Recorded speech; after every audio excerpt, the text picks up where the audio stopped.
Hello dear students, ये Irodov का एक प्रॉब्लम है सेंटर ऑफ मास का। इसको डिस्कस करते हैं।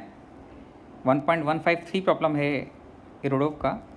इसमें system consist of two identical cubes each of mass m linked together by the compressed weightless spring of stiffness k.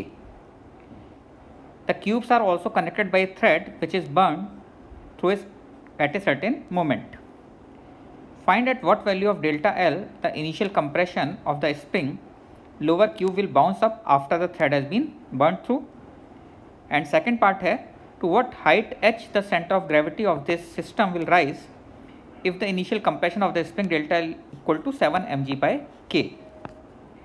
तो इसमें दो पार्ट हैं और इन दोनों पार्ट्स पर बेस प्रॉब्लम्स बनते हैं, तो दोनों ही इंपॉर्टेंट हैं।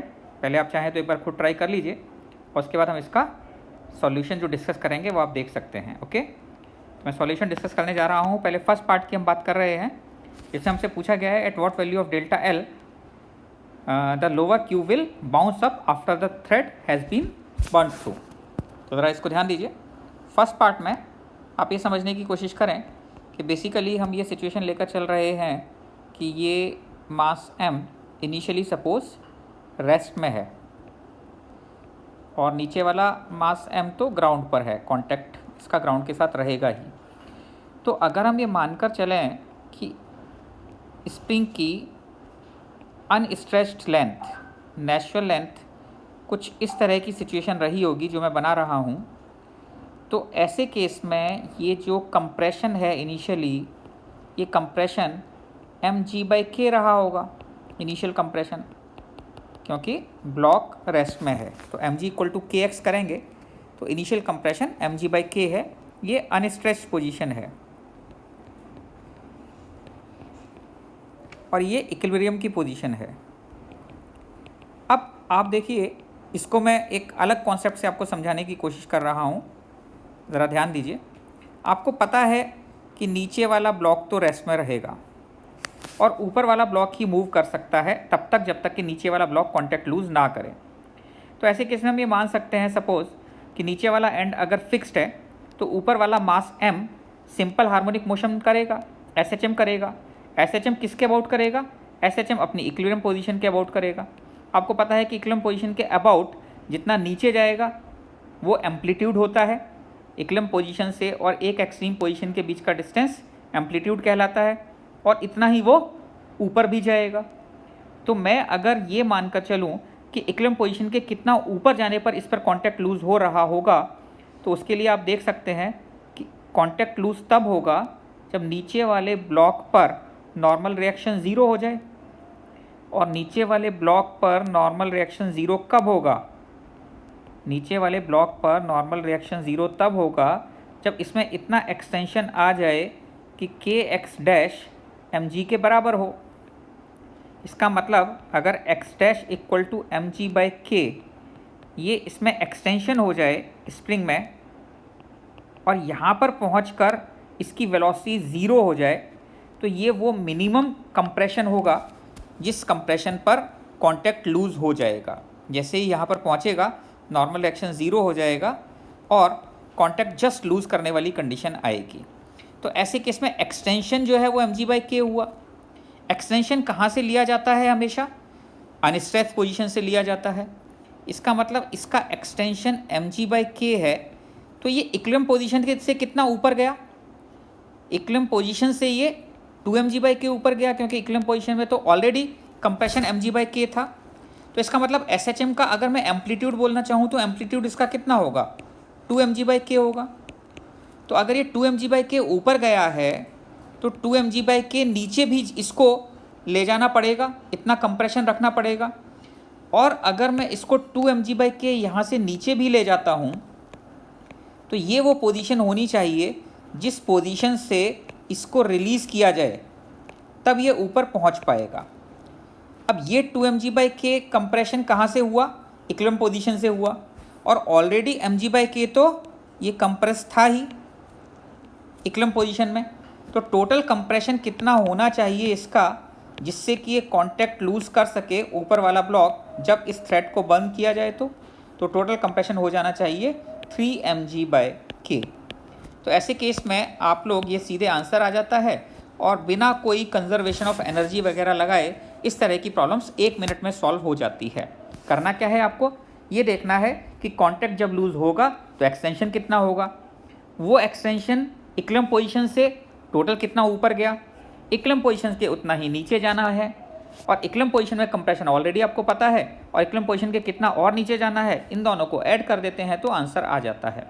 तो बहुत आसान तरीके से, इजी तरीके से 1 मिनट में ऐसा प्रॉब्लम सॉल्व हो जाता है। ओके, तो ये फर्स्ट पार्ट हुआ जो कि आपको इजीली समझ में आ गया होगा, और इसमें हमने कोई कंजर्वेशन ऑफ एनर्जी वगैरह अभी यूज़ नहीं किया, एसएचएम के कॉन्सेप्ट से इसको करने की कोशिश की है। ओके, अब बात आती है सेकंड पार्ट की। सेकंड पार्ट भी थोड़ा अच्छा पार्ट है, इसमें सेंटर ऑफ मास का मोशन है। इसको ज़रा देखिए, इसमें बोला है कि अगर इनिशियल कंप्रेशन दिया हो 7 mg/k, तो आपको बताना है कि किस हाइट तक सेंटर ऑफ ग्रेविटी ऊपर जाएगा, सिस्टम का सेंटर ऑफ ग्रेविटी किस हाइट तक ऊपर मूव करेगा। तो पार्ट बी को डिस्कस करते हैं। पार्ट बी में ध्यान दीजिए, बी पार्ट में आपको बोला गया है कि इनिशियल कंप्रेशन 7 mg/k है। तो ये मास m, और मैं मान रहा हूँ कि यहाँ पर मास m, और इसका initial compression 7 mg/k unstretched position से है।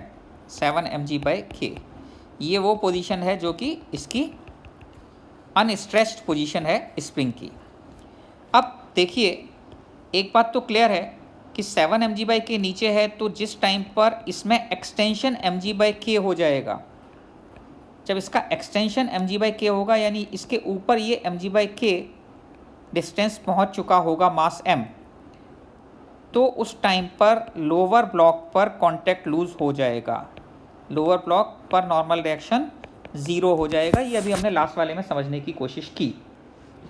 ऐसे केस में अगर हम ये देखें कि सिस्टम का सेंटर ऑफ मास कितना ऊपर गया, तो सिस्टम का सेंटर ऑफ मास में ये मास m1 कितना ऊपर गया, मास m1 पूरा ऊपर गया 8 mg/k, और नीचे वाला ब्लॉक तो कांटेक्ट में ही है, तो ये बिल्कुल भी ऊपर नहीं गया। तो ऐसे केस में डेल्टा आर निकालेंगे अगर आप सेंटर ऑफ मास का, इसको मैं डेल्टा R1 बोल देता हूँ, तो ये कितना होगा, m1 delta R1 plus m2 delta R2 upon m1 plus m2।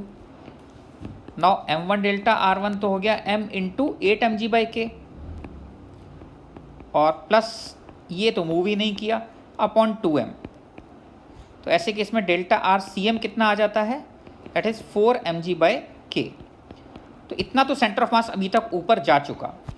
अब क्या सिचुएशन है अगर हम देखें, अब हम देखें कि यहाँ पर इसकी वेलोसिटी कुछ v रही होगी ऊपर वाले ब्लॉक की। तो अगर ऊपर वाले ब्लॉक की वेलोसिटी v है, तो अब दोनों कॉन्टैक्ट लूज़ कर देंगे, नीचे वाला ब्लॉक भी कॉन्टैक्ट लूज़ करेगा और ऊपर वाला ब्लॉक भी, अब हवा में होंगे दोनों। तो ऐसे केस में स्प्रिंग फोर्स इंटरनल फोर्स हो जाएगा, कोई नॉर्मल डायरेक्शन नहीं लग रहा है, और एक्सेलरेशन ऑफ सेंटर ऑफ मास आप लोगों को पता है कि केवल एक्सटर्नल फोर्स पर डिपेंड करता है। तो ऐसे केस में टोटल एक्सटर्नल फोर्स कितना लग रहा है, 2 mg नीचे, और टोटल मास क्या है 2m। तो बेसिकली सेंटर ऑफ मास का एक्सेलरेशन ऐसे केस में g होगा डाउनवर्ड्स। तो सेंटर ऑफ मास की अगर हमें वेलोसिटी पता लग जाए कितनी होगी, तो velocity of center of mass इस इंस्टेंट पर अगर हम देखें, at an instant when lower block loses contact, block loses contact. तो ऐसे केस में अगर हम वेलोसिटी निकालना चाहते हैं कितनी होगी ऊपर वाले ब्लॉक की, तो वर्क एनर्जी थ्योरम लगा सकते हैं, work done by spring force plus work done by gravitational force equal to change in kinetic energy. Work done by spring force कितना होता है, half k x initial square. तो half k x initial कितना है, x initial है 7 mg/k, तो half k x initial square minus half k x final square कितना है mg/k एक्सटेंशन। तो ये आपके पास work done by spring force हो जाता है। वर्क डन बाय ग्रेविटी कितना है, तो ये सेंटर ऑफ ये मास m कितना ऊपर गया, 8 mg/k ऊपर गया, तो work done by gravity negative होगा, माइनस mg इंटू एच, और h कितना है 8 mg divided by k। Now this should be equal to half mv²। ये आपके पास इसकी वेलोसिटी आ जाती है। इसको सॉल्व करने पर वेलोसिटी आपके पास आ जाएगी v² is equal to 32 mg²/k। ये आपके पास वेलोसिटी आ जाती है। अब अगर आप सेंटर ऑफ मास की वेलोसिटी इस इंस्टेंट पर निकालना चाहें कि वेलोसिटी ऑफ सेंटर ऑफ मास कितनी होगी, तो velocity of center of mass again m1 into v1 V1 कितना हो गया, √32 mg² प्लस m2 और नीचे वाले की वेलोसिटी 0 है अपॉन 2m। तो सेंटर ऑफ मास की वेलोसिटी बेसिकली जो ऊपर वाले की वेलोसिटी आई है उसका हाफ हो जाता है। तो this is equal to g/2 √32 m/k। ये आपके पास सेंटर ऑफ मास की वेलोसिटी आ जाती है। और एक्सेलरेशन ऑफ सेंटर ऑफ मास कितना होगा, -g डाउनवर्ड। तो ऐसे केस में अब ये कितना और ऊपर जाएगा, ΔRCM कहाँ पर जाकर इसकी वेलोसिटी जो है वो 0 हो जाएगी। तो ΔRCM डैश अगर मैं बोल दूँ या इसको ΔRCM2 बोल देते हैं, पहले हमने लिया था ΔRCM1। तो ΔRCM1 हमारे पास पता था 4 mg/k। ΔRCM2 और निकाल देते हैं। ये अब कितना होना चाहिए, जहाँ सेंटर मास की वेलोसिटी 0 हो जाए तो कितना होगा, vc²/2g। h क्या होता है, v²/2g। तो v²/2g जहाँ पर वेलोसिटी 0 हो जाएगी, अगर आप ये कैलकुलेट करते हैं तो ये आपके पास v²/8g आ जाएगा। और this will be equal to v²/8g। v² आपके पास कितना है, 32 mg²/k इंटू 8g। तो ये भी आप देख सकते हैं कितना आ गया, 4 mg/k ही आ जाता है। तो टोटल डेल्टा आर कितना ऊपर गया, that will be equal to ΔRCM1 plus ΔRCM2। और दोनों ही कितने कितने आ रहे हैं, 4 mg/k प्लस 4 mg/k। तो टोटल आपके पास ये कितना आ जाता है, 8 mg/k। ये डिस्प्लेसमेंट आ जाता है सेंटर ऑफ मास का। कितना centre of mass total height gain करेगा। ओके, तो ये भी अच्छी प्रॉब्लम है। इसमें बेसिकली दोनों कॉन्सेप्ट कवर हो रहे हैं। कुछ टाइम तक केवल एक ब्लॉक मूव कर रहा है, उसके बाद दोनों ब्लॉक मूव कर रहे हैं। जब दोनों हवा में मूव करने लगते हैं तो एक्सेलरेशन g डाउनवर्ड हो जाता है और फिर आप प्रॉब्लम को सॉल्व कर सकते हैं। तो आई होप आपको ये दोनों पार्ट समझ में आ गए होंगे। अच्छी प्रॉब्लम है, इसको आप अपने उन तरह के प्रॉब्लम्स में स्टोर करके रख सकते हैं जिनमें रिवीजन के टाइम पर काम आते हैं। Okay, enjoy your day.